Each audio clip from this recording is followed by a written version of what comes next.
Hello everyone. Once again, welcome to the one of the interesting skill that is skill of illustrating with examples. Let's discuss the conceptual framework of what actually the skill of illustrating with examples. So in the previous video, we were already discussed about the skill of using blackboard, how the teacher can best utilize the blackboard while teaching. So another skill, it is skill of illustration. ಅಂದರೆ ಉದಾಹರಣೆಗಳೊಂದಿಗೆ ವಿಶದೀಕರಿಸುವ ಕೌಶಲ ಅಂತ ಹೇಳಿ ಕರಿತೀವಿ. So why we need this one, so that is very important. Let's see how actually this is going to be useful for a beginners. It has been observed that some abstract ideas or concepts are very difficult to teach. So yes, of course, every subject having one or other concepts or one or other chapters very abstract in nature. So and idea or a particular with related to, they are not concrete. ಅಂದರೆ for example mathematics ಆಗಿರ್ಬೋದು, science subjects ಆಗಿರ್ಬೋದು, ಸೋಷಿಯಲಲ್ಲಿ ಕೆಲವು concepts, revolution, industrial revolution, all these things are very abstract in nature. So to understand particular such type of information or a particular concept, it is very difficult for the students and also for a teacher to teach such type of concepts in the classroom. So that is the main thing. In spite of their best efforts of explaining the concepts, the teachers are unable to convey the true sense and meaning of the concepts.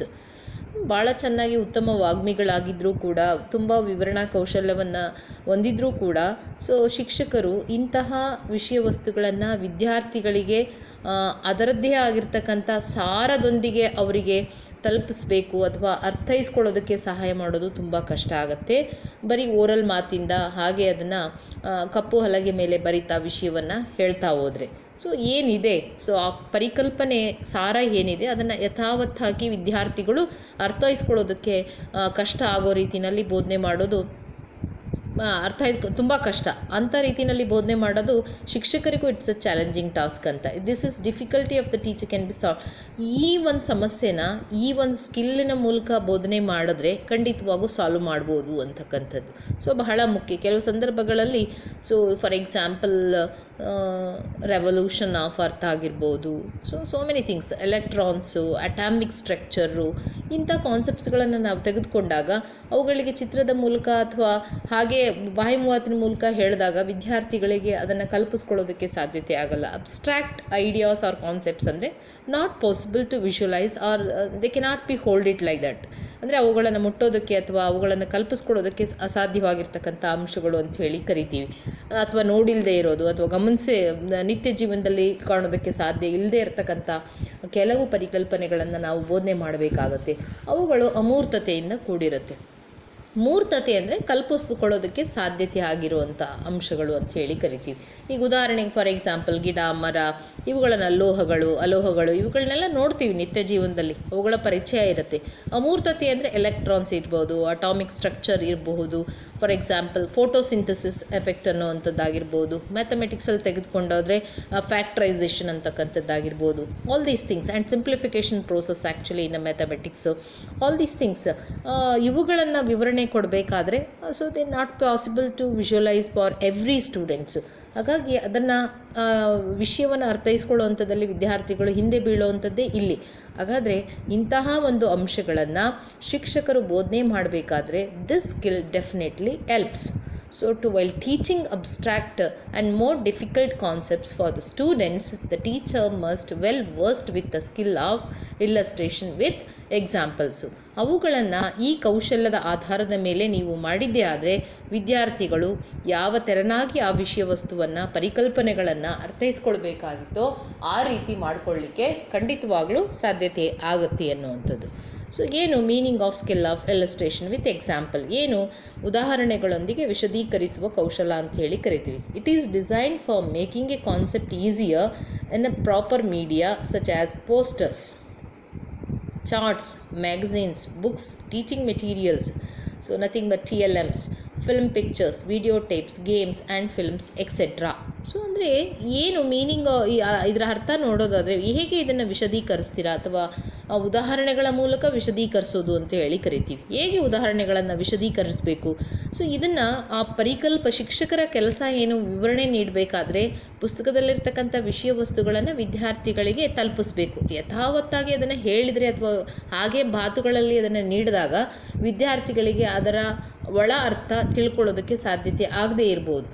ಆಗ ಶಿಕ್ಷಕರ ಕೆಲಸ ಏನಪ್ಪ ಅಂದರೆ ಪುಸ್ತಕದಲ್ಲಿರ್ತಕ್ಕಂಥ ಮಾಹಿತಿಯನ್ನು, ಪರಿಕಲ್ಪನೆಗಳನ್ನು ವಿದ್ಯಾರ್ಥಿಗಳಿಗೆ ಸುಲಭವಾಗಿ ಅರ್ಥೈಸ್ಕೊಳ್ಳೋ ರೀತಿ ಅವರು ಬೋಧನೆಯನ್ನು ಮಾಡಬೇಕಾಗತ್ತೆ. ಹಾಗೆ ಸುಲಭವಾಗಿ ಪರಿಕಲ್ಪನೆಗಳನ್ನು ಅರ್ಥೈಸ್ಕೊಳ್ತಕ್ಕಂಥ ಸಂದರ್ಭದಲ್ಲಿ ಶಿಕ್ಷಕರು ಆ ಬೋಧನೆ ಮಾಡ್ತಕ್ಕಂಥ ಸಂದರ್ಭದಲ್ಲಿ ಬೇರೆ ಬೇರೆ ಮಾಧ್ಯಮಗಳನ್ನು ಬಳಕೆ ಮಾಡಿಕೊಳ್ಬೇಕಾಗುತ್ತೆ. ಆ ಮಾಧ್ಯಮಗಳು ಯಾವುದೇ ಥರನಾಗಿ ಇರ್ಬೋದು ಅಂತ ನಾವಾಗಲೇ ಫಸ್ಟ್ ಸೆಮಿಸ್ಟರ್ನಲ್ಲಿ ಎಜುಕೇಷನಲ್ ಟೆಕ್ನಾಲಜಿನಲ್ಲಿ ಮೀಡಿಯಾ ಅನ್ನೋ ಚಾಪ್ಟರ್ನಲ್ಲಿ ಅದನ್ನು ಡಿಸ್ಕಸ್ ಮಾಡಿದ್ದೀವಿ. ಬೇರೆ ಬೇರೆ ಮಾಧ್ಯಮಗಳು ಅಥವಾ under the heading audio visual aids we were discussed about all those things. You can have a use collection of audio visual aids, audio aids, video aids and audio visual aids. ಇವೆಲ್ಲವುಗಳು ಕೂಡ ಬೇರೆ ಬೇರೆ ಥರನಾಗಿರ್ತಕ್ಕಂಥ ಮಾಧ್ಯಮ. ಅದರಲ್ಲಿ ಕೆಲವು ಇಲ್ಲಿ coat ಮಾಡಿರೋ ಹಾಗೆ ಪೋಸ್ಟರ್ಸ್ ಇರ್ಬೋದು, ಚಾರ್ಟ್ಸ್ ಇರ್ಬೋದು, ಮ್ಯಾಗಝಿನ್ಸ್ ಇರ್ಬೋದು, ಬುಕ್ಸ್ ಇರ್ಬೋದು, teaching materials, Ken have wide varieties. ಈಗಂತೂ ಸಾಕಷ್ಟು ತೆರನಾಗಿರ್ತಕ್ಕಂಥ ಮೆಟೀರಿಯಲ್ಸನ್ನು ತರಗತಿನಲ್ಲಿ ತಂದು ನೀವು ಬೋಧನೆ ಮಾಡಲಿಕ್ಕೆ ಸಾಧ್ಯತೆ ಇದೆ. ಫಿಲ್ಮ್ಸ್, ಪಿಕ್ಚರ್ಸ್ ಇರ್ಬೋದು, ವಿಡಿಯೋ ಟೇಪ್ಸ್ ಇರ್ಬೋದು, ಗೇಮ್ಸ್ಗಳ ಮೂಲಕ ಮಾಡ್ಬೋದಂಥದ್ದಾಗಿರ್ಬೋದು. All these things termed as proper media, so which helps to understand the concept very easily and helps the teacher to teach the concepts in a easier way for a students ಅನ್ನುವಂಥ ಅಂಶ ಇಲ್ಲಿ. ಹಾಗಾಗಿ the teacher typically creates an illustration. It is also known as an example either in writing or in picture form ಅಂತಲೂ ಕೂಡ ಕರಿಬೋದು. ಉದಾಹರಣೆಗಳನ್ನು ನೀವು ಕಪ್ಪು ಹಲಗೆ ಮೇಲೆ ಯಾರಾದರೂ ಬರೀರಿ, ಪೋಸ್ಟರ್ಸ್ ಮೂಲಕನಾದರೂ ತೋರಿಸಿ, ಚಾರ್ಟ್ಸ್ ಮೂಲಕ ಆಗಿರ್ಬೋದು, ಅಥವಾ ರಿಯಲ್ ಪರ್ಫಾರ್ಮೆನ್ಸ್ ಆಗಿರ್ಬೋದು, ಅಥವಾ ಚಿತ್ರಗಳ ಮೂಲಕ ಕೂಡ ಆಗಿರ್ಬೋದು ಅನ್ನುವಂಥದ್ದನ್ನು ಕರಿತೀವಿ. ಸೊ ಈ ರೀತಿಯಾಗಿ ಮಾಡೋದನ್ನು ವಿಶದೀಕರಿಸುವುದು ಅಂತ ಹೇಳಿ ಕರಿಬಹುದು ಅಂತ. ಈ ಕೌಶಲ್ಯವನ್ನು ಚೆನ್ನಾಗಿ ಪ್ರತಿಯೊಬ್ಬ ಶಿಕ್ಷಕರು ಕರಗತ ಮಾಡಿಕೊಳ್ಬೇಕಾಗುತ್ತೆ ಅನ್ನುವಂಥ ಅಂಶ. ಸೊ ಹಾಗಾದರೆ ವೆರಿ ಇಂಪಾರ್ಟೆಂಟ್. ಯಾವಾಗ ಇದು ಬೇಕಾಗುತ್ತೆ ಅಂದರೆ ತುಂಬ ಅಬ್ಸ್ಟ್ರ್ಯಾಕ್ಟ್ ನೇಚರಲ್ಲಿ ಇರ್ತಕ್ಕಂಥ, ಸುಲಭವಾಗಿ ಅರ್ಥ ಆಗುವಂಥದ್ದಕ್ಕೆ ಬೇಕಾಗಿಲ್ಲ. ನೀವು ಹೇಳ್ಬೋದು ನಿತ್ಯ ಜೀವನದಲ್ಲಿ ನೋಡ್ತಾ ಇದ್ದೀರಲ್ಲ ಅವುಗಳನ್ನು ಉದಾಹರಣೆಗಳ ಕಾನ್ಸೆಪ್ಟನ್ನು ಹಾಗೆ ಈಗ ಲೋಹಗಳಂತ ಹೇಳೋದಾದರೆ ಲೋಹಗಳ ಗುಣಲಕ್ಷಣ ಏನು? ಲೋಹಗಳು ಉತ್ತಮ ವಾಹಕಗಳು ಅಂತ ಹೇಳಿ ಕರಿತೀವಿ ಅಲ್ವಾ. ಮೆಟಲ್ಸ್ ಆರ್ ಗುಡ್ ಕಂಡಕ್ಟರ್ಸ್ ಅಂತ ಹೇಳಿ ಕರಿತೀವಿ. ಈಟ್ ಆ್ಯಂಡ್ ಎಲೆಕ್ಟ್ರಿಸಿಟಿ. ಸೊ ನೀವು ಹಾಗೆ ಬೋರ್ಡ್ ಮೇಲೆ ಬರೆದು ಅದನ್ನು ಹೇಳ್ಕೊಳ್ತಾ ಹೋದರೆ ವಿದ್ಯಾರ್ಥಿಗಳಿಗೆ ಅರ್ಥ ಆಗಲ್ಲ. Let us consider one example ಅಂತ ಏನು ಹೇಳ್ತಿರಲ್ಲ, ಅವ್ರ ಮನೆಯಲ್ಲಿ ಬಳಸ್ಬೋದಾಗಿರ್ತಕ್ಕಂಥ ಬೇರೆ ಬೇರೆ ವಸ್ತುಗಳು ಯಾವುದರಿಂದ ಆಗಲ್ಪಟ್ಟಿದೆ ಅಂತ ಕೇಳಿದ್ರೆ ಅದನ್ನು ಯಾವ ಉದ್ದೇಶಕ್ಕೆ ಬಳಕೆ ಮಾಡ್ತಾರೆ ಅಂದರೆ ವಿಷಯ ತುಂಬ ಸ್ಪಷ್ಟವಾಗಿ ಅರ್ಥ ಆಗುತ್ತೆ. ಮಗುವಿಗೆ ಅರ್ಥೈಸ್ಕೊಳ್ಳೋದಕ್ಕಷ್ಟೇ ಅಲ್ಲ, ಅದನ್ನು ತುಂಬ ಕಾಲ ನೆನ್ಪಿಟ್ಕೊಳ್ಳೋದಕ್ಕೆ ಸಾಧ್ಯತೆ ಆಗುತ್ತೆ. And helps for learned information in a application of learned information in a different situations ಅನ್ನೋವಂಥದ್ದು ಬಹಳ ಮುಖ್ಯ ಆಗುತ್ತೆ. So that's why we need this one ಅಂತ ಹೇಳಿ ಕರಿಬೋದು. Next, purpose of illustrations. ಯಾಕೆ ನಾವು ಉದಾಹರಣೆಗಳನ್ನು ವಿಶದೀಕರಿಸಬೇಕು, ಕೊಡಬೇಕಾಗತ್ತೆ ವಿಷಯ ವಸ್ತುವನ್ನು ಬೋಧನೆ ಮಾಡಬೇಕಾಗಿರ್ತಕ್ಕಂಥ ಸಂದರ್ಭದಲ್ಲಿ? So the first one, it is to bring interest in lesson. That is always, isn't it? So ಯಾವಾಗ ನಾವು wide varieties of learning materials and examples when we are using, definitely it creates interest among the students. For example, instead of drawing one magnet on the blackboard with the chalk, instead of doing that, if we are really using the magnet boards, how it attracts the magnetic material, then definitely while showing, whole class will become very attentive and they are showing very keen interest to understand the concepts. You can catch their interest. So that's why the illustrations you are supposed to be give. And next one, it is to use the multiple sense of students. Very important. Multiple senses means 5 sense organs are the gateways of knowledge. So the skin, so all these things what you know already. So the 5 sense organs are very important for to receive the information, or nothing but the gateways of knowledge. So how much all these sense organs involve in the learning process, that much amount of the knowledge gained by the students always. ಅಂದರೆ ಈ 5 ಪಂಚೇಂದ್ರಿಯಗಳು, ಜ್ಞಾನೇಂದ್ರಿಯಗಳು ಅಂತ ಏನು ಹೇಳಿ ಕರಿತೀವಲ್ಲ, ಇವುಗಳು ವಿಷಯ ವಸ್ತುವನ್ನು ಜ್ಞಾನವನ್ನು ಪಡ್ಕೊಳ್ತಕ್ಕಂಥ ಇಂದ್ರಿಯಗಳು. ಇವುಗಳ ಕಲಿಕಾ ಪ್ರಕ್ರಿಯೆಯಲ್ಲಿ ಎಷ್ಟು ಪರಿಣಾಮಕಾರಿಯಾಗಿ ತೊಡಗಿಸ್ಕೊಳ್ತಾರೆ ಅಥವಾ ತೊಡಗಿಸ್ಕೊಳ್ತವೆ ಅನ್ನೋದನ್ನು ಆಧಾರದ ಮೇಲೆ ವಿಷಯ ವಸ್ತು ವಿದ್ಯಾರ್ಥಿಗಳಿಗೆ ಸುಲಭವಾಗಿ ಅರ್ಥ ಆಗುತ್ತೆ ಮತ್ತು ಗರಿಷ್ಠ ಪ್ರಮಾಣದ ವಿಷಯ ವಸ್ತುವನ್ನು ಅವರು ಗ್ರಹಿಸಲಿಕ್ಕೆ ಸಾಧ್ಯತೆ ಆಗುತ್ತೆ ಅನ್ನುವಂಥದ್ದು. For example, when you are listening simply in an audio, so only some amount of the information you can receive, but ಸಾಕಷ್ಟು ಅದಕ್ಕೆ ರಿಸರ್ಚ್ ಸ್ಟಡೀಸ್ ಆಗಿದೆ, the percentage is very very less ಅಂತ ಹೇಳಿ ಕರಿತೀವಿ. ಹಾಗಾಗಿ ಬರೀ ಆಡಿಯೋ ಮೂಲಕ, ಬರೀ ವಾಯ್ಸ್, ಸೊ ರೆಕಾರ್ಡೆಡ್ ಯಾವುದೋ ಇರ್ಬೋದು, ಅದನ್ನು ಕೇಳಿಸ್ಕೊಳ್ಳೋದು, ಅದ್ರ ಜೊತೆಗೆ ಒಂದಷ್ಟು ವಿಷುವಲ್ ಏಡ್ಸ್ಗಳನ್ನು ನೀವು ಬಳಕೆ ಮಾಡಿದರೆ, so the amount, so both audio, auditory and visual effects ಎರಡೂ ಇರೋವಂಥದ್ದು ಮಾಧ್ಯಮವನ್ನು ನೀವು ಬಳಕೆ ಮಾಡಿದ್ರೆ, so then by hearing and also by seeing the information, the students can receive more information rather than just by listening the lectures.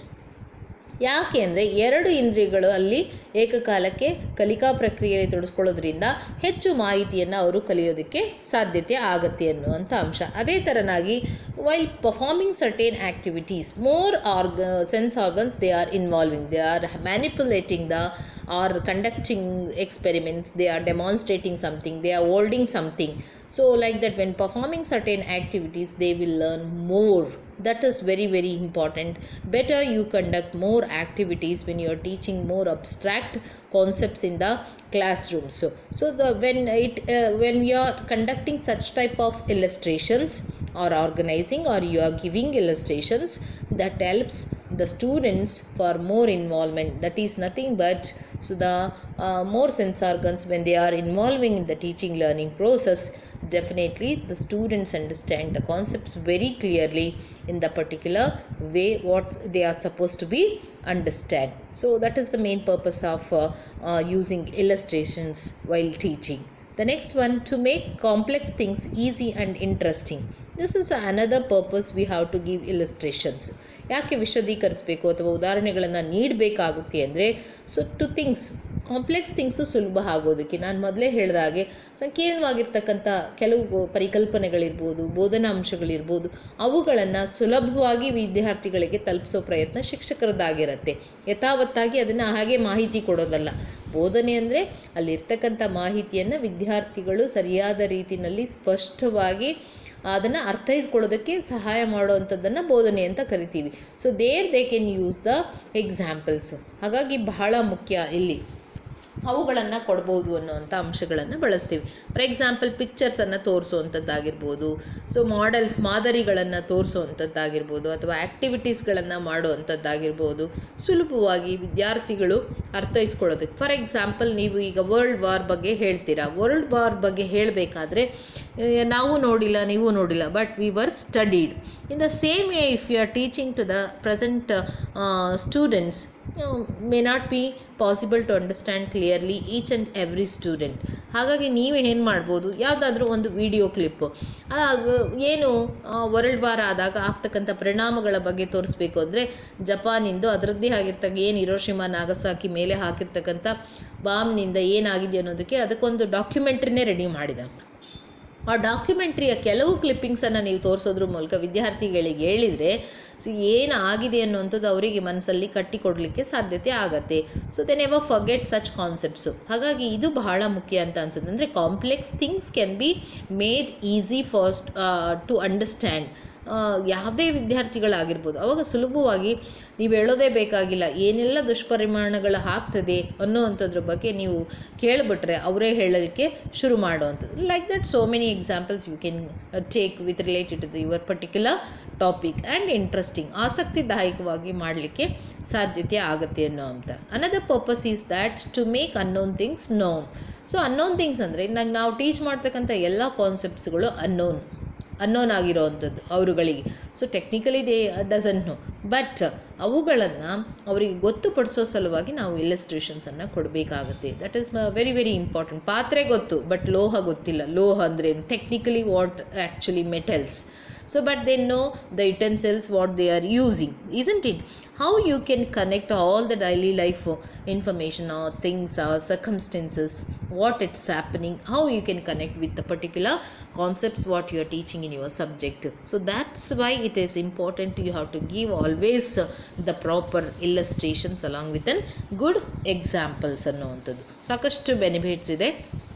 Every teacher must well versed with while giving the suitable relevant examples while they are teaching a particular concept. So next move on to the components. ಹಾಗಾದರೆ ಇಲ್ಲಸ್ಟ್ರೇಷನ್ಸನ್ನು ಕೊಡಬೇಕು ಅಂತ ಗೊತ್ತಾಗಿದೆ, advance significance ಇದೆ. So ಹೇಗೆ ಅದನ್ನು ಕೊಡಬೇಕು ಅನ್ನೋಂಥದ್ದನ್ನು ಗಮನಿಸಿದಾಗ, so the beginners you may get confusions. What type of the examples I have give and how to give, when to give, in which procedure I have to give all these examples while teaching a abstract concepts in my subject. ನನ್ನದೇ ಬೋಧನೆ ಮಾಡ್ತಕ್ಕಂಥ ಸಂದರ್ಭದಲ್ಲಿ ಅಮೂರ್ತತೆಯಿಂದ ಕೂಡಿರ್ತಕ್ಕಂಥ ಪರಿಕಲ್ಪನೆ ಬೋಧನೆಗಳನ್ನು ಮಾಡಬೇಕಾದ್ರೆ ಯಾವ ಥರರಾಗಿರ್ತಕ್ಕಂಥ ಉದಾಹರಣೆಗಳನ್ನು ನೀಡಬೇಕು, ಹೇಗೆ ನೀಡಬೇಕು, ಯಾವ ಸಂದರ್ಭದಲ್ಲಿ ನೀಡಬೇಕು ಮತ್ತು ಯಾವ ಕ್ರಮದಲ್ಲಿ ನೀಡಬೇಕು ಅನ್ನೋಂಥ ಪ್ರಶ್ನೆ ನಿಮಗೆ ಬಿಗಿನರ್ಸ್ ಆಗಿರೋದ್ರಿಂದ ಖಂಡಿತ ಉದ್ಭವ ಆಗುತ್ತೆ. ಆ ಎಲ್ಲ ಪ್ರಶ್ನೆಗಳನ್ನೇ ನಾವು ಕಾಂಪೊನೆಂಟ್ ಅಂತ ಕರಿಬೋದು ಇಲ್ಲಿ, ಅಥವಾ ಈ ಒಂದು ಸ್ಕಿಲ್ ಆಫ್ ಇಲ್ಲಸ್ಟ್ರೇಷನ್ ವಿತ್ ಎಕ್ಸಾಂಪಲ್ಸ್ನ ಘಟಕಾಂಶಗಳು ಅಂತ ಹೇಳಿ ಕರಿತೀವಿ. ಮೊದಲನೇದು ಘಟಕಾಂಶ ಫಾರ್ಮುಲೇಟಿಂಗ್ ಸಿಂಪಲ್ ಎಕ್ಸಾಂಪಲ್ ಅಂತ ಹೇಳಿ ಕರಿತೀವಿ. ಅಂದರೆ ಸರಳವಾಗಿರ್ತಕ್ಕಂಥ ಉದಾಹರಣೆಗಳನ್ನು ರಚನೆ ಮಾಡ್ತಕ್ಕಂಥದ್ದು ಈ ಒಂದು ಸ್ಕಿಲ್ಲಿನ ಮೊದಲನೇ ಘಟಕಾಂಶ. ಫಾರ್ಮುಲೇಟಿಂಗ್ ಸಿಂಪಲ್ ಎಕ್ಸಾಂಪಲ್, ಸರಳವಾಗಿರ್ತಕ್ಕಂಥ ಉದಾಹರಣೆಗಳು. ಏನು ಯಾವಾಗಲೂ ಅಷ್ಟೇ, ಯಾಕಂದರೆ ಟೀಚರ್ ಕೆಲಸ ಅಲ್ಲಿ ಇರ್ತಕ್ಕಂಥ ವಿಷಯ ವಸ್ತುವನ್ನು ಅಥವಾ ಕಠಿಣತೆಯಿಂದ ಕೂಡಿರ್ತಕ್ಕಂಥ ವಿಷಯ ವಸ್ತುವನ್ನು ಸುಲಭ ಮಾಡುವಂಥದ್ದೇ ಅವ್ರ ಕೆಲಸ. ಆ ಸುಲಭ ಮಾಡ್ತಕ್ಕಂಥ ರೀತಿಯಲ್ಲಿ ಸರಳವಾಗಿರ್ತಕ್ಕಂಥ ಉದಾಹರಣೆ ಕೊಟ್ಟರೆ ವಿಷಯ ವಸ್ತು ಸುಲಭವಾಗಿ ವಿದ್ಯಾರ್ಥಿಗಳಿಗೆ ಅರ್ಥ ಆಗುತ್ತೆ. A simple example is one which is related to the previous knowledge of the pupils. It should be according to the age level, grade level and the background of the students.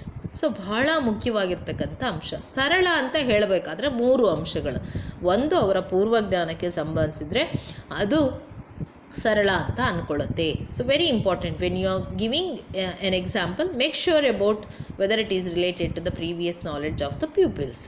ಅದು ಒಂದು ಅಂಶದಿಂದ ನಾವು ಅದು ಸರಳವಾಗಿದೆ ಅಂತ ಹೇಳ್ತೀವಿ. Let us consider in your home ಅಥವಾ ಮನೆಯಲ್ಲಿ ನೋಡಿರ್ಬೋದು. ಪ್ರೀವಿಯಸ್ ನಾಲೆಡ್ಜ್ ಅಂದ ತಕ್ಷಣ ಪ್ರೀವಿಯಸ್ ಕ್ಲಾಸಲ್ಲಿ ಓದಿರಬೇಕು ಅಂತೇನಿಲ್ಲ, ಅಲ್ಲಿ ಓದಿರ್ಬೋದು, ಕೆಲವು ಸಂದರ್ಭಗಳಲ್ಲಿ ತಿಳ್ಕೊಂಡಿರ್ಬೋದು. Apart from that in they daily life whether they come across with all these things ಅನ್ನೋವಂಥದ್ದು ನೋಡ್ಕೊಳ್ಳುವಂಥ ಅಂಶ ಅನ್ನೋದು.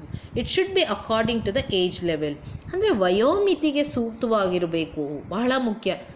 ಕೆಲವು ಸಂದರ್ಭಗಳಲ್ಲಿ ಏನಾಗುತ್ತೆ, ನಮ್ಮ ಕೋರ್ ಸಬ್ಜೆಕ್ಟನ್ನು ನೀವು 5th ಪಿ ಜಿ ಲೆವೆಲ್ವರೆಗೂ ಪಾಠ ಮಾಡಬೇಕಾಗತ್ತೆ, ಸೇಮ್ ಎಸೆನ್ಸ್. ಬಟ್ ಅಲ್ಲಿ ಆ ಏಜಿಗೆ ಸೂಕ್ತ ಆಗ್ತಕ್ಕಂಥ ಅಂಶಗಳನ್ನು ನೀವು ಕೊಡಬೇಕಾಗತ್ತೆ. ಹಾಗಾಗಿ ಅದನ್ನು ಸೆಟ್ಸ್ ನಾವು ಮ್ಯಾಥಮೆಟಿಕ್ಸಲ್ಲಿ 5th ತೆಗೆದುಕೊಂಡೋಗಿ ಪಿ ಜಿವರೆಗೂ ಓದ್ತೀವಿ. ಬಟ್ ಅಲ್ಲಲ್ಲಿ ಯಾವ ಉದಾಹರಣೆಗಳನ್ನು ಯಾವ ರೀತಿ ಕೊಡಬೇಕು ಅನ್ನೋವಂಥದ್ದು ಶಿಕ್ಷಕರಿಗೆ ಗೊತ್ತಿರಬೇಕಾಗತ್ತೆ. Then it is considered as a simple example.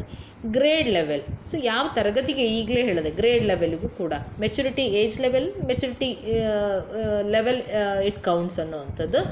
Grade level ಅವರಿಗೆ ಎಷ್ಟು ವಿಷಯ ವಸ್ತು ಇದೆಯೋ ಅದನ್ನು ಪರಿಗಣಿಸಿ ಕೊಡಿ ಅಂತ. ಗ್ರೇಡ್ ಲೆವೆಲ್ ಆಯಾ ಗ್ರೇಡಿಗೆ 8ಕ್ಕೋ 9ಕ್ಕೋ 10ಕ್ಕೋ ಪಿ ಯು ಸಿಗೋ ಸೊ ಎಷ್ಟು ಅವರಿಗೆ ವಿಷಯ ವಸ್ತು ಇದೆ, ಸಿಲೆಬಸ್ಸಲ್ಲಿದೆ. So in that keeping in that mind you have to give a proper simple examples. And the background of the pupils very important. Background of the pupils very important. ಇಲ್ಲಿ ಯಾಕೆ ಇದನ್ನು ಗಮನಿಸ್ಕೊಳ್ಬೇಕು? Background of the pupils, previous knowledge. For example, ನಾನು ಈಗ ಈ ಭಾಗದ ದಾವಣಗೆರೆ ಭಾಗದ ವಿದ್ಯಾರ್ಥಿಗಳಿಗೆ so when I am teaching, so science waves ಬಗ್ಗೆ ಹೇಳ್ತೀನಿ, ವಾಟರ್ ವೇವ್ಸು ಅಥವಾ ಸಿಗೆ ಸಂಬಂಧಪಟ್ಟಂಗೆ ಹೇಳಬೇಕಾದ್ರೆ, ಅಲೆಗಳ ಬಗ್ಗೆ ಹೇಳೋದಾದರೆ ಅವರು ಯಾವತ್ತೂ ನೋಡೇ ಇಲ್ಲ ಅಥವಾ ಹೋಗಿಲ್ಲದೆ ಇರ್ಬೋದು, ಓನ್ಲಿ ಫ್ಯೂ ಸ್ಟೂಡೆಂಟ್ಸ್ ವಿಸಿಟ್ ಮಾಡಿರ್ಬೋದು. ಸೊ ನಾನು ಹಂಗೆ ಅವರಿಗೆ ನೋಡಿದ್ದೀರಲ್ವ ಅಲೆಗಳನ್ನ ಅಂತ ಅಂದ್ಕೊಂಡು ಹಾಗೆ ಪಟಗಳನ್ನು ಹಾಗೆ ಶುರು ಮಾಡಿದರೆ ಖಂಡಿತ ಅವರಿಗೆ ಅರ್ಥ ಆಗೋದಿಲ್ಲ. ಸೊ ವೇವ್ಸ್ ಬಗ್ಗೆ, ವಾಟರ್ ವೇವ್ಸು ಅಥವಾ ಏನು ಅದರದ್ದು ಅಂಶಗಳಿರುತ್ತೆ, ಸಮುದ್ರದ ನೀರು, ಉಪ್ಪು ಅಂತ ಏನೋ ಪರಿಗಣಿಸಿ ನೀವು ಹೇಳ್ತಾ ಹೋದರೆ ಅದಕ್ಕೊಂದಷ್ಟು ಉದಾಹರಣೆ ಖಂಡಿತ ಆಗಲ್ಲ. ಮಂಗಳೂರಲ್ಲಿರೋರಿಗೆ ನೀವೇನು ಸಮುದ್ರಕ್ಕೆ ಕರ್ಕೊಂಡೋಗಿ ತೋರಿಸಿ ಹೇಳಬೇಕಿಲ್ಲ. ಸೊ ನೀವು ನೋಡಿದ್ದೀರಲ್ಲ ಅಂತ ಹೇಳಿ ಸ್ಟಾರ್ಟ್ ಮಾಡಿದ್ರೆ ಸೊ ಎಲ್ರಿಗೂ most of them they have already seen about that particular things. ಹಾಗಾಗಿ ಕಷ್ಟ. ಸೊ ಈ background of the peoples very important. ಈಗ ನಾನು ಹಳ್ಳಿ ಮಕ್ಕಳಿಗೆ ಪಾಠ ಮಾಡಬೇಕಾದ್ರೆ ಒಂದು ಫಿಸಿಕ್ಸಲ್ಲಿ ಪ್ರಾಬ್ಲಮ್ ತೊಗೊಳ್ಬೋದು. ಹೇಗೆ let us consider one metro train, so moving with a speed of such and such a x meter per second ಅಂತ ಹೇಳಿ ಸ್ಕ್ವೇರಲ್ಲಿ ನಾನು ಹೇಳ್ತಾ ಹೋದರೆ ಅವ್ರಿಗೆ ಏನು ಅರ್ಥ ಆಗುತ್ತೆ? ಸೊ ಅವರು ವಿಜುವಲೈಸ್ ಮಾಡ್ಕೊಳ್ಳೋಕ್ಕಾಗಲ್ಲ. ಆಗ ಉದಾಹರಣೆಗಳನ್ನು ತೆಗೆದುಕೊಳ್ಬೇಕಾದ್ರೆ ನೀವು ಇಲ್ಲಿ ಬಸ್ ಅಂತ ತೆಗೆದುಕೊಳ್ಳಿ, ಸೊ ಅವರು ಮೆಟ್ರೋದವರು ಅಲ್ಲಿ ತೆಗೆದುಕೊಳ್ಬೋದು. So like that you can make sure about what you can take. ಮ್ಯಾಥಮೆಟಿಕ್ಸಲ್ಲಿ ಪ್ರಾಫಿಟ್ ಆ್ಯಂಡ್ ಲಾಸ್ ತೊಗೊಳ್ಬೇಕಾದ್ರೆ ಈ ಭಾಗದ ಜನಗಳಿಗೆ ಇಲ್ಲೇನು ಕ್ರಾಪ್ ಡೆವಲಪ್ ಮಾಡ್ತಾರೆ ಅದನ್ನು ಬೇಸಿಸ್ ಆಗಿ ಹೇಳ್ಬೋದು, ಅಲ್ಲಿದೇನು. So like that you can consider the background of the pupil also. So then it is considered as a very simple example. Formulating simple example, ಇದಕ್ಕೆ ನೀವು ತುಂಬ ಪ್ರಾಕ್ಟೀಸ್ ಮಾಡಿಕೊಳ್ಬೇಕು. Once if you are cultivated framing simple examples, that helps you to teach in an effective way in with related to the all concepts ಅನ್ನುವಂಥದ್ದು. ಸರಳವಾಗಿ ಉದಾಹರಣೆಗಳನ್ನು ರಚನೆ ಮಾಡ್ತಕ್ಕಂಥ ಒಂದು ಕಾಂಪೊನೆಂಟು ನಿಮ್ಮ ಕೌಶಲ್ಯದಲ್ಲಿ ಇರಬೇಕು. ಉದಾಹರಣೆ ಕೊಡ್ತಕ್ಕಂಥ ಸಂದರ್ಭದಲ್ಲಿ ಅದನ್ನು ನೀವು ಹೆಚ್ಚು ಪ್ರಾಕ್ಟೀಸ್ ಮಾಡಬೇಕಾಗುತ್ತೆ. ಅದಕ್ಕೆ while preparing a micro plan you should keep in your mind with all these aspects, whether it is related to the previous knowledge of the pupil or it matches with the age level, and also it matches with the grade level, and you must know very well with the background of the pupils you are going to teach. So the next one, it is formulating relevant example. After framing simple example, teacher also consider relevant examples. ಅಂದರೆ ಸೂಕ್ತವಾಗಿರ್ತಕ್ಕಂಥ ಉದಾಹರಣೆಗಳನ್ನು ರಚನೆ ಮಾಡುವಂಥದ್ದು ಅಥವಾ ಕೊಡುವಂಥದ್ದು ಅಂತ ಹೇಳಿ ಕರಿತೀವಿ. ಬರೀ ಸರಳವಾಗಿದ್ದರೆ ಸಾಲದು, ಸೂಕ್ತವಾಗಿ ಕೂಡ ಇರಬೇಕು.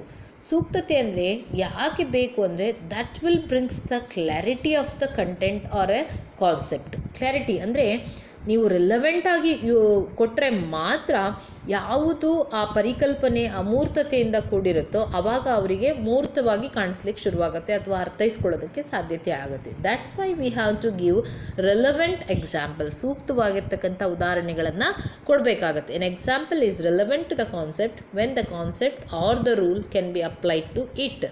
This means to say the rule is explained by the example. ಅಂದರೆ ಆ ಉದಾಹರಣೆಯ ಮೂಲಕ ನಾವು ಅದರ ಏನು ಆ ಪರಿಕಲ್ಪನೆಯ ಸಾರ ಇರ್ತದೆ ಅಥವಾ ಅದರ ನಿಯಮ ಇರ್ಬೋದು, ಅದರ ತತ್ವ ಇರ್ಬೋದು, ಅದನ್ನು ಸುಲಭವಾಗಿ ವಿದ್ಯಾರ್ಥಿಗಳಿಗೆ ಹೇಳಲಿಕ್ಕೆ ಸಾಧ್ಯತೆ ಆಗುತ್ತೆ ಅಂತ ಸೂಕ್ತವಾಗಿರೋ ಉದಾಹರಣೆಗಳನ್ನೇ ಕೊಡಬೇಕು ಅನ್ನುವಂಥ ಅಂಶ. So that you can make sure. Chart ಹಾಕಿರ್ತೀವಿ ಅಥವಾ ಪಿಕ್ಚರ್ ಹಾಕಿರ್ಬೋದು, ಇದನ್ನು ಯಾರು ಅಥವಾ ಒಂದು ಮಾಡೆಲ್ ತಂದಿರ್ಬೋದು, ಇದೇಗಿದೆ ಅಂತ ಕೇಳಿದ್ರೆ ಮಕ್ಕಳಿಗೆ ಅದನ್ನು ಗುರುತಿಸೋಂಗೆ ಇದನ್ನು ಅಂದ್ಕೊಳ್ರಿ ಅನ್ನೋವಂಥದ್ದಲ್ಲ. ಯಾವುದೋ ಒಂದು ಫಾರ್ ಎಕ್ಸಾಂಪಲ್ ಗ್ಲೋಬ್ ತರ್ತೀವಿ, that is not for scale ಅಂತ ಹೇಳ್ತೀವಿ. ಅದನ್ನು ಸೋಷಿಯಲ್ ಸ್ಟಡೀಸ್ಗೆ ಓಕೆ, ಅಲ್ಲಿ ಯಾಕೆಂದರೆ ಅವರು ಲ್ಯಾಟಿಟ್ಯೂಡು ಅಥವಾ ಸ್ಥಳಗಳನ್ನು ಗುರುತು ಮಾಡಲಿಕ್ಕೆ ಯಾವ ಭಾಗದಲ್ಲಿ ಬರುತ್ತೆ ಇವುಗಳನ್ನು ಅಧ್ಯಯನ ಮಾಡೋದಕ್ಕೆ ಬಳಕೆ ಮಾಡ್ತೀವಿ ಗ್ಲೋಬನ್ನು. ಅದೇ ನಾನು ಗ್ಲೋಬನ್ನು ತೆಗೆದುಕೊಂಡು ಬಂದು ಫಿಸಿಕ್ಸ್ ಪಾಠ ಮಾಡ್ತಕ್ಕಂಥ ಸಂದರ್ಭದಲ್ಲಿ ನಾನು ಗ್ರಾವಿಟಿ ಬಗ್ಗೆ ಹೇಳ್ತಾ ಇದ್ದೀನಿ ಅಥವಾ ಜಿ ವ್ಯಾಲ್ಯೂ ಬಗ್ಗೆ, ಆಕ್ಸಿಲರೇಷನ್ ಡ್ಯೂ ಟು ಗ್ರಾವಿಟಿ ಬಗ್ಗೆ ಹೇಳ್ತಾ ಇದ್ದೀನಿ ಅಂದರೆ ಅದು ಸೂಟ್ ಆಗಲ್ಲ, ಮಾಡಲ್ಲ, ಇರ್ರಿಲೆವೆಂಟ್ ಎಕ್ಸಾಂಪಲ್ ಆಗುತ್ತೆ. ಯಾಕೆ ಅದು ಇರ್ರಿಲೆವೆಂಟ್ ಎಕ್ಸಾಂಪಲ್ ಆಗುತ್ತೆ ಅಲ್ಲಿ ಅಂತಂದರೆ, ಜಿ ವ್ಯಾಲ್ಯೂ ನಾವು ಹೇಳಬೇಕಾದ್ರೆ ಅಲ್ಲಿ ಭೂಮಿಯ ಜಿಯಾಯ್ಡ್ ಶೇಪನ್ನು ಹೇಳ್ತೀವಿ. ಅಂದರೆ exactly it will resembles to the orange shape. Polar ರೀಜನಲ್ಲಿ ಜಸ್ಟ್ ಕಾಂಪ್ರೆಸ್ ಮಾಡ್ದಂಗೆ ನಮಗೆ ಇರ್ತದೆ ಭೂಮಿಯ ಒಂದು ಆಕಾರ. ಬಟ್ ಗ್ಲೋಬ್ ಅದು ಎಕ್ಸಾಕ್ಟ್ಲಿ ಸ್ಪೆರಿಕಲ್ ಶೇಪ್ ಇದೆ. ಹಾಗಾಗಿ ಅಲ್ಲಿ ನಾವು ಜಿ ವ್ಯಾಲ್ಯೂನ ಎಕ್ಸ್ಪ್ಲೇನ್ ಮಾಡಬೇಕಾದ್ರೆ ಗ್ಲೋಬನ್ನು ಬಳಸಿದ್ರೆ ಉಪಯೋಗ ಇಲ್ಲ. ಸೊ ಅದು ಇರ್ರೆಲೆವೆಂಟ್ ಎಕ್ಸಾಂಪಲ್ ಆಗುತ್ತೆ. So that's why make sure. So what is the concept you are going to teach with the particular type of examples, whether those examples helps to understand the concept very clearly ಅನ್ನುವಂಥದ್ದು ನೀವು ಶಿಕ್ಷಕರು ಗಮನಿಸಬೇಕಾಗಿರ್ತಕ್ಕಂಥ ಅಂಶ. So ಈ ಜಿಯಾಯ್ಡ್ ಶೇಪನ್ನ ಹೇಳಿದ ಹಾಗೆ ಅಲ್ಲಿ G value vary ಆಗ್ತಾ ಹೋಗುತ್ತೆ place to place because of its geoid shape ಅಂತ ಹೇಳ್ತೀವಿ. ಗ್ಲೋಬಲ್ ಜಿಯಾಯ್ಡ್ ಶೇಪ್ ಇಲ್ಲ ಅಂದಮೇಲೆ ಹೇಗೆ ವಿದ್ಯಾರ್ಥಿಗಳಿಗೆ ಅರ್ಥೈಸ್ಕೊಳ್ಳೋದಕ್ಕೆ ಸುಲಭ ಆಗುತ್ತೆ. So that's why formulating relevant examples is also the very important component. You have to practise it and make sure whether it all the examples helps the students to understand the particular concept in a very clear way. So ಅದು ತುಂಬ ಸ್ಪಷ್ಟವಾಗಿ ಅರ್ಥ ಆಗುತ್ತೋ ಅನ್ನುವಂಥದ್ದನ್ನು ಗಮನದಲ್ಲಿ ಇಟ್ಕೊಂಡು ಅಂಥ ಉದಾಹರಣೆಗಳನ್ನು ರಚನೆ ಮಾಡಿ ಬೋಧನೆ ಮಾಡಬೇಕಾಗತ್ತೆ. The third one, it is formulating interesting example. So that is also important. An example is interesting if it can arouse curiosity and interest of the pupils. This can be judged by the attending the behavior of the students. If the pupils keenly attend to the example, it is really interesting. Yes, ಆಸಕ್ತಿದಾಯಕವಾಗಿರ್ತಕ್ಕಂಥ ಉದಾಹರಣೆಗಳನ್ನು ನೀವು ಬಳಕೆ ಮಾಡಿ. ಉದಾಹರಣೆ ಅಂದರೆ you can adapt different media also. ಬಹಳ ಮುಖ್ಯ. ಬರೀ ಸರಳವಾಗಿದ್ದರೆ ಸಾಲದು, ವಿಷಯವನ್ನು ಅರ್ಥೈಸ್ಕೊಳ್ಳೋಕೆ ಇದ್ದರೆ ಸಾಲದು. So it varies from age group to age group. ಯಾಕಂದರೆ when you are teaching for high school and +2 level, so they are much more interested towards the things, fascinating. ಅದೇ ಹೈಯರ್ ಕ್ಲಾಸ್ಗಳಿಗೆ ಬಂದಾಗ ಏನಾಗುತ್ತೆ, they are more focus about the content matter rather then what they are giving and all etcetera. So ಹಾಗಾಗಿ ಆ ಹಂತಕ್ಕೆ ನಾವು ಬೋಧನೆ ಮಾಡ್ತಕ್ಕಂಥ ಸಂದರ್ಭದಲ್ಲಿ ಬಹಳ ಆಸಕ್ತಿದಾಯಕವಾಗಿರ್ತಕ್ಕಂಥ ಉದಾಹರಣೆಗಳನ್ನು ನೀಡಬೇಕಾಗತ್ತೆ. When you are showing some charts, ಬರೀ ಚಾರ್ಟು, ಅದು ಚಾರ್ಟ್ ಹಾಕಿದ್ದೀರ ಅಷ್ಟೇ, ಯಾವುದೋ ಒಂದು ಪಿಕ್ಚರ್ ಇರ್ಬೋದು ಅಥವಾ ಅದರಲ್ಲಿ ಬರೆದಿರೋ ಇನ್ಫಾರ್ಮೇಷನ್ ಇರ್ಬೋದು. ಸೊ ದ್ಯಾಟ್ ನೀವಿನ್ನೂ ಚಾರ್ಟ್ ಹಾಕ್ತಿದ್ದಂಗೆ ವಾವ್ ಅಂತ ಬಂತು ಅಂದರೆ, ಸೊ ಆಲ್ ಇಂಟ್ರೆಸ್ಟಿಂಗ್ ಅಂತ ಹೇಳಿ. ಹಾಗಾಗಿ ನೋಡ್ಕೊಳ್ಳಿ ನೀವು, ಅಥವಾ ಇನ್ನೇನೋ ಒಂದು ಮಾಡೆಲ್ ಮಾಡ್ಕೊಂಡು ಬಂದಿದ್ದೀರಾ, ಇನ್ನೂ ಓಪನ್ ಮಾಡ್ತಿದ್ದೀರಾ. So they are seeing and saying wow what is this.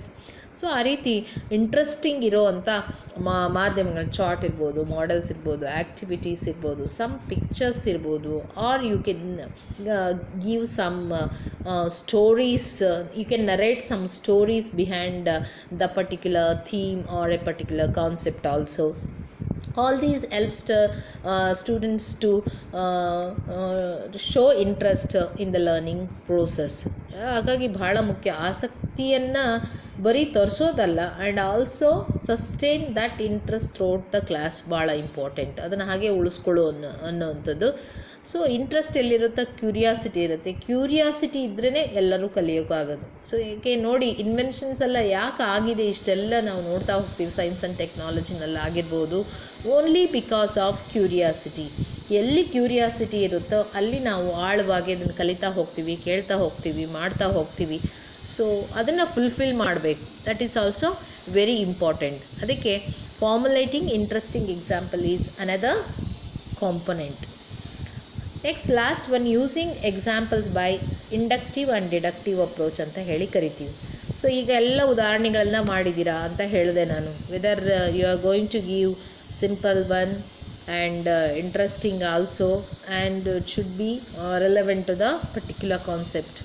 ಆದರೆ ಕ್ರಮ ಯಾವ ರೀತಿ ಇರಬೇಕು ಅಂತ ಯೋಚನೆ ಮಾಡೋದಾದರೆ, so you have to follow certain rule. So ಆ ರೂಲನ್ನೇ ನಾವು ಇಂಡಕ್ಟಿವ್ ಡಿಡಕ್ಟಿವ್ ಅಪ್ರೋಚ್ ಅಂತ ಹೇಳಿ ಕರಿತೀವಿ. ಅನುಗಮನ ಮತ್ತು ನಿಗಮನ ಪದ್ಧತಿ ಅಂತೇಳಿ. This involves the teacher giving examples relating to the concepts or rule to clarify it. The pupils, on the basis of the examples given, formulate the rule. After this, the teacher asks the pupils to give examples to test whether the pupils have rightly understood the concept or not. ಅಂದರೆ ಅದರ ಅರ್ಥ inductive ಅಂದರೆ ಏನೂ ಇಲ್ಲ. Inductive ಅಂದರೆ it's just way of presentation of the examples. ಯಾವುದರಿಂದ ಯಾವ ರೀತಿ ಎಕ್ಸಾಂಪಲ್ಸ್ ಕೋಟ್ ಮಾಡಬೇಕು. When you are teaching particular rule, particular law, particular theory or a principle, generalization ಏನಿರುತ್ತಾ, ಈ ಮೆಥಡನ್ನು ಮಾಡಬೇಕಾದ್ರೆ ಸೀರೀಸ್ ಆಫ್ ಎಕ್ಸಾಂಪಲ್ಸನ್ನು ಕೊಡೋದಕ್ಕೆ ಸಾಧ್ಯವಾಗ್ತಕ್ಕಂಥ ಕಾನ್ಸೆಪ್ಟ್ಸ್ಗಳನ್ನು ಇದರಲ್ಲಿ ಮಾಡ್ಕೊಳ್ಬೋದು ಅಂತ. ಸೀರೀಸ್, ಒಂದು ಉದಾಹರಣೆ ಕೊಡೋದಾದರೆ ಇದು ಬರೋದಿಲ್ಲ. Series of examples while teaching grammar points in the languages. So there you can use inductive deductive approach. And also in science, social studies and science mathematics subjects, so there it is possible when you it is possible to give series of examples. ಅಂದರೆ ಸಾಕಷ್ಟು ಉದಾಹರಣೆಗಳನ್ನು ಕೊಡೋದ್ರ ಮೂಲಕ ವಿಷಯವನ್ನು ಮಾಡ್ಬೋದು ಅನ್ನೋವಂಥ ಪರಿಕಲ್ಪನೆಗಳನ್ನು ಈ ಒಂದು ವಿಧಾನದ ಮೂಲಕ ಮಾಡಲಿಕ್ಕೆ ಸಾಧ್ಯತೆ ಆಗುತ್ತೆ. ಇಂಡಕ್ಟಿವ್ ಅಂದರೆ, so this is a method begins with very particular to the generalisation. ಅಂದರೆ ನಿರ್ದಿಷ್ಟತೆಯಿಂದ ನಿಯಮದ ಕಡೆಗೆ, ಉದಾಹರಣೆಯಿಂದ ನಿಯಮದ ಕಡೆಗೆ ಅಥವಾ ತತ್ವದ ಕಡೆಗೆ ಅಂತ ಹೇಳಿ ಕರಿತೀವಿ. ಉದಾಹರಣೆಗಳ ಮೂಲಕ examples to the generalisation, particular to the generalisation or specific to generalisation ಅಂತ ಹೇಳಿ ಕರಿತೀವಿ.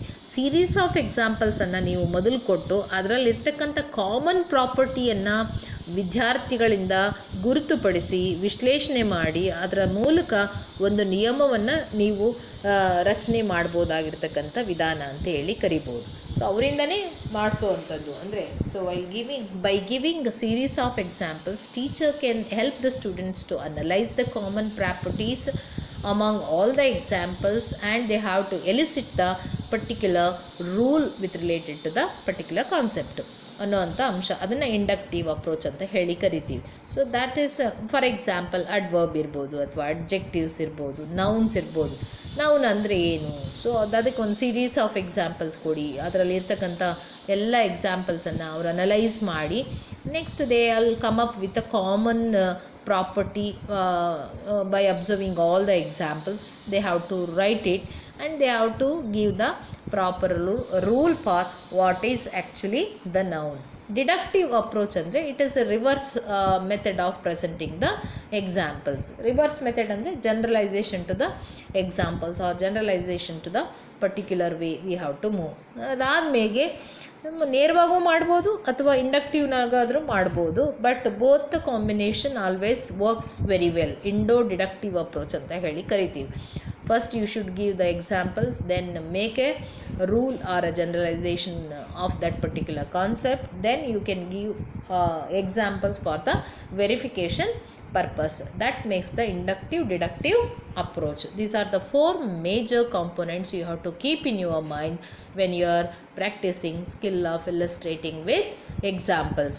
This helps very effective way while understanding the all the types of concepts very easily. So that's why the teachers make sure about all your illustrations or examples coping up with all these major components or not.